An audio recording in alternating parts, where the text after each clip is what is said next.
Hey guys, it's Isaac here with another Pokemon tier list video, and in this video I am going to be ranking all the rivals in Pokemon.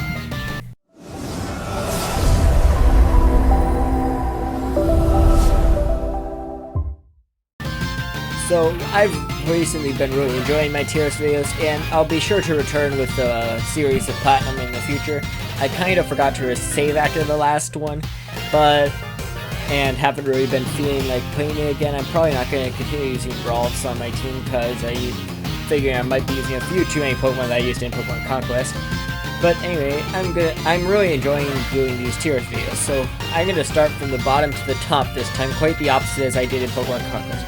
So in the bottom tier, I have Serena or Caleb tier, which I put Serena's image in, and Serena is the opposite of, is the player if you pick the male character in Pokemon X and Y, and they literally don't have a personality.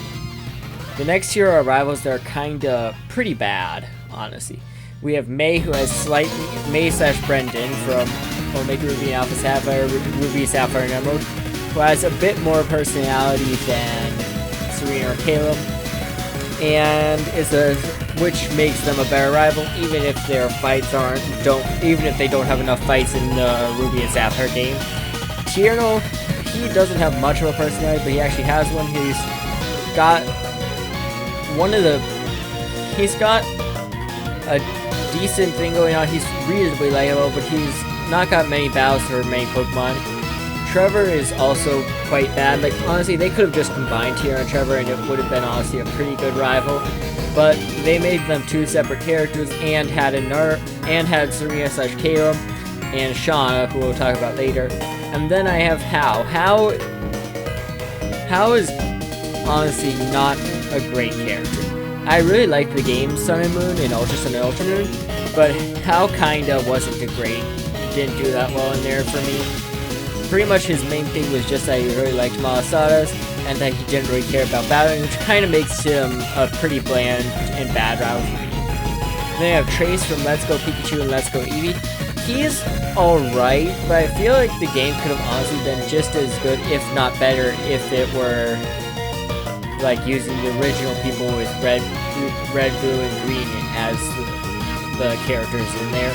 They were all available to fight in the post-game, but I feel like it would have been more compelling, and you could fight blue a couple more times, but I feel like it would have been more compelling if the original characters are actually good, rather than this decent character. Shauna is without a doubt the best rival in X and Y, but you don't really battle her enough, and I feel like if you had a couple more battles with her, she had a little bit more development, she was a bit more relevant in the middle of the story, it would have been a lot better than just Serena or Caleb being your main rival whose only purpose in life is being a so-called strong trainer. Next we have Hop. This is probably my most controversial opinion, but to me personally, I think Hop is better than Hau, because Hop actually has like character development throughout the game. He actually cares about battling. He's kind of neither of these two rivals are very similar, but Hop is slightly better in how they actually act as a rival.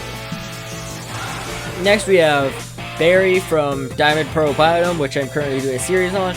He's a pretty good rival, but then they made him seem like really impatient, fast, pretty strong at first, but then the later you got into the game, they actually started to make him seem weak, and he wasn't the best rival they had that concept with. The other rival actually shares the same color palette, in fact, but he Sinnoh's probably the most difficult games aside from maybe Heart Gold, Soul Silver, and the way they just made him weak really didn't work that well. Beatty was shaping up to be a great rival in Sword and Shield, but then he just kinda got expelled from the League Challenge at one point, and it kinda just completely ruined him as a character starting at that point. He was starting to be honestly a great, or even what's the above great, amazing rival, but no, he was not. Bianca is basically better of what they tried to do with Barry in the later half of the game. She has a lot more personality, a lot more development.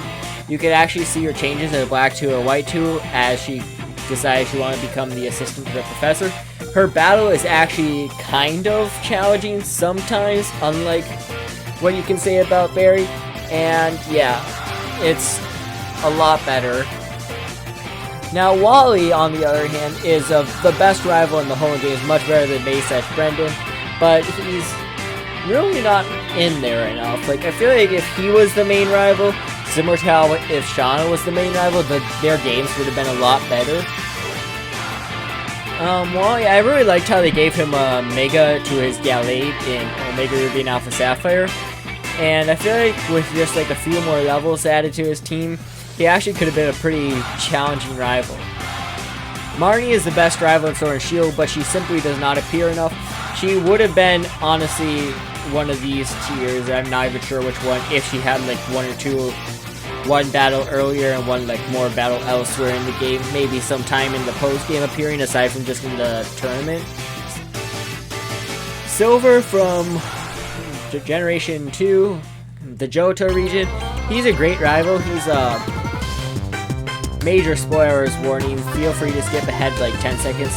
The son of Giovanni, he's like supposed to be strong. He literally stole his starter, and he's a pretty cool rival.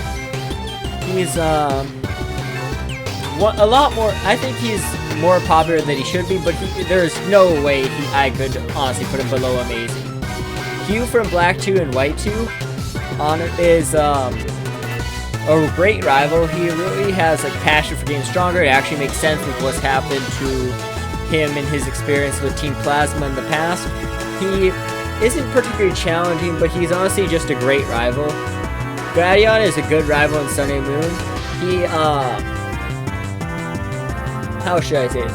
I like the fact that they gave him a legendary pretty early on. He's one of the best characters that is in the traditional quote-unquote edgy character. Like, because he has a line where it says, I know we're not friends, but we're not enemies either. And it makes him seem like a good rival. He's actually kind of tough sometimes. Not really as tough as a lot of things in this game. But I think that Generation 7 of Alola, it had one of the best difficulty ratings with their trials over just standard gym leaders. Charon, a great rival from Black and White. I really liked what they did with him and how he developed it to Black 2 and White 2. He's a great rival who's really, it really makes sense the way he talks, the way he acts. Black 2 and White 2, in my opinion, had the best story and characters, and you could tell Black and White, Black 2 and White 2 were generally the best region overall, because you can see how I put all four of them up here. And yeah, I really liked the way Chair was like trying to get stronger, how he was like analytical, how he was actually kind of challenging in the post-game. A lot of them were challenging in the post-game, like Gladion in particular is pretty tough. Ed is a fantastic rival, because he's not really like a traditional rival. He's like a member of Team Plasma, who was actually the king in the original game, and then he came back to assist the player in the sequel.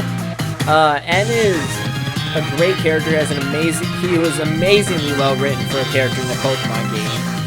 And he's actually kinda tough if you keep your Pokemon around the level that his Pokemon would be for the final battle.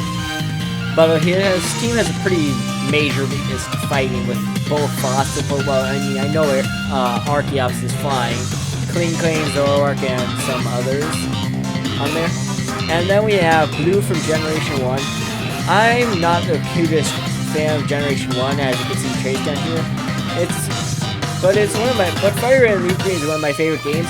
I love the fact that some of his battles, like Silph-Co if you pick Bulbasaur, and the champion battle, are actually quite challenging. He's like the only rival that's actually challenging that throughout significant amounts of the game, that honestly has a good personality to go along with it. I mean, his personality is not the most likable, but the way he acts and his music really just makes you want to actually defeat him, unlike a lot of these people who are just kinda meh. But that wraps up my tier list for the rivals. Let me know what you guys think in the comments down below and what I should rank next time. So thank you guys so much for watching. I hope you enjoyed it. I'll see you guys next time.